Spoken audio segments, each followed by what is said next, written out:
Welcome to Aqua Platycodon, where more useless knowledge gets unlocked. Lately, there's been a lot of talk about China taking over AI, about how the US is falling behind, and how the future of artificial intelligence is slipping out of America's hands. It sounds dramatic, but is that really what's happening?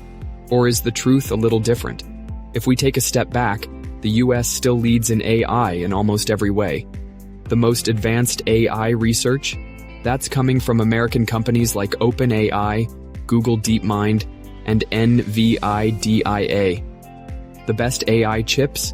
Still designed by American engineers. And when it comes to top AI talent, most of them are trained in US universities. So if the US has the smartest researchers, the best technology, and the most funding, then why does it feel like China is catching up? Well, the answer isn't that China did something extraordinary. It's that the US has made it a little too easy.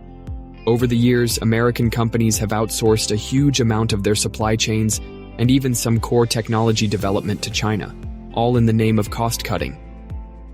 It made sense financially, but in the process, it also helped China build up its own AI industry. And while American companies were busy worrying about quarterly profits, China was focused on long-term investment, strengthening its domestic AI capabilities with knowledge that originally came from the West. Then there's the issue of regulation.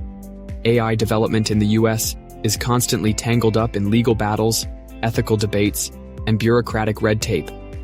Every new breakthrough is met with discussions about restrictions, while in China, the approach is different. Instead of debating, they just build.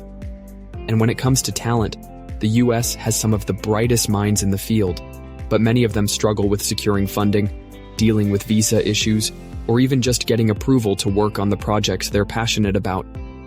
In China, AI researchers get resources, government backing, and the freedom to push forward without getting caught up in endless regulations. So is China really dominating AI? Not exactly. The US still has the upper hand, but the biggest threat to American AI leadership isn't China. It's the obstacles America has placed in its own way. If the US can reduce regulatory hurdles, support its AI researchers, and stop sending so much of its technology overseas just to save a few dollars, then China won't be able to keep up. The US has all the tools to stay ahead. It just needs to stop making it so easy for others to catch up.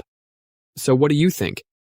Is China really winning the AI race, or is the US just making bad decisions? Let us know what you think. Thanks for listening to Aqua Platycodon, and we'll see you in the next one.